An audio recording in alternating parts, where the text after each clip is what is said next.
nung nói dọn tới một căn trại ilu xuống cha sa pê ta ilu hình bông tỏ xa nó dọn mỗi ít chụp chạy cái loại gì nung nó biết cái xe loại gì để ilu hình bông tỏ xa nó bộ loại gì dùng xe chập lại mi số đời so căng tao lư rồi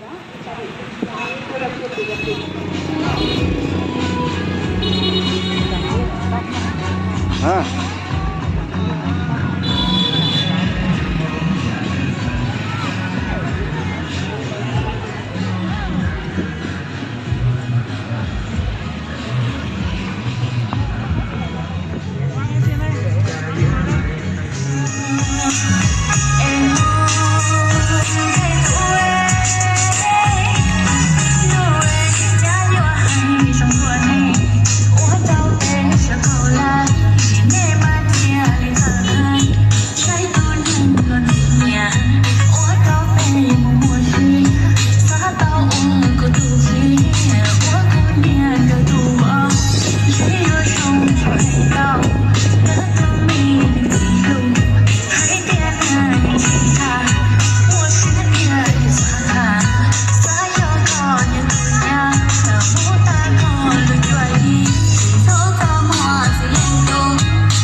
của nhóm Hương Xuân 2 vừa rồi thưa quý vị.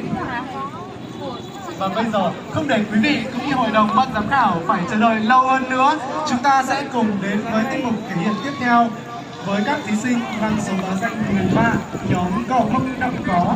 Các thí sinh sẽ thể hiện tiết mục chi nhóm hút trên thành cầm dở. Bộ phận kỹ thuật ơi đã sẵn sàng chưa? Vâng, chúng ta sẽ cùng chờ đợi trong 30 giây thưa quý vị. Trong khoảng thời gian đó, quý vị chúng ta hãy cùng thưởng thức lại một lần nữa Hương Xuân vừa kịp lắng đọng lại qua hai nhóm nhảy vừa rồi với cái tên Hương Xuân.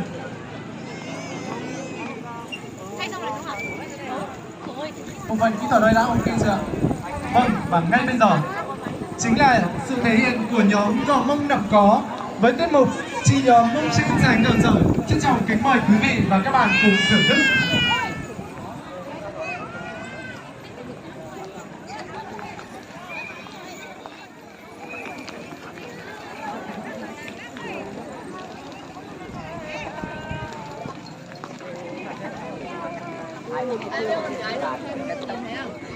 Chui vào trong đi. Chui vào trong.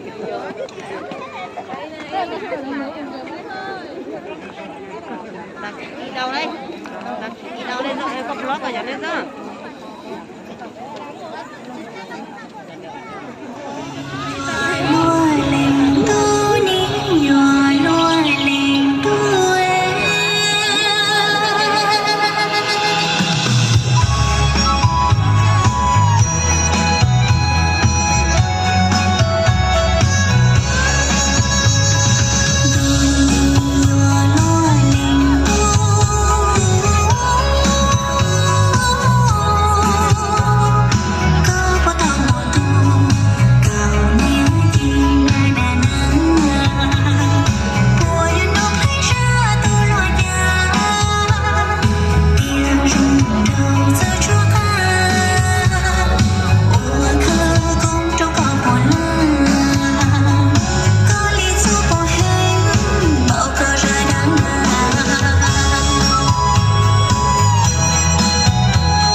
chó không nó cái chó khu cái xe loại gì nó thì cái gì giống gọt sập rồi nhà thương bằng là nhà lưới sắt rồi thì cái gì giống gọt giống ráo dạng cao lên nữa.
Một cho nhóm Gạo Mông Nậm Có được không thưa quý vị? Vâng, xin cảm ơn nhóm Gạo Mông Nậm Có với tiết mục Chỉ mong xin dành trên sân khấu ngay lúc này đấy ạ. Vâng, và chúng tôi hy vọng rằng những đồng like của chúng tôi sẽ kịp tìm kiếm cho các bạn những mong xin dành gạo dở để các bạn có được một cái Tết thật trọn vẹn và thật vui vẻ. Còn bây giờ chúng ta sẽ cùng đến với nhóm thí sinh tiếp theo mang số báo danh 14 với tên gọi Cú Gió Mông và tên biểu diễn đó là Pê Mông Lưu Nỉnh.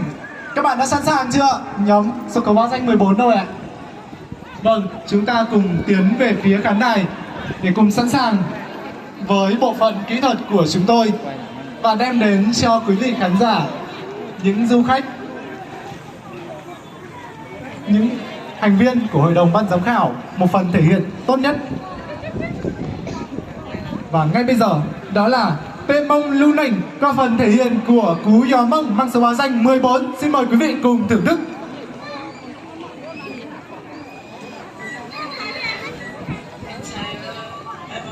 sợ mà trộn tàu của chạy nó bây giờ một lần đây nữa bây giờ tôi chỉ cần tu là thế lo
mấy công cái sinh rất là đìa như hoa tiếng nói.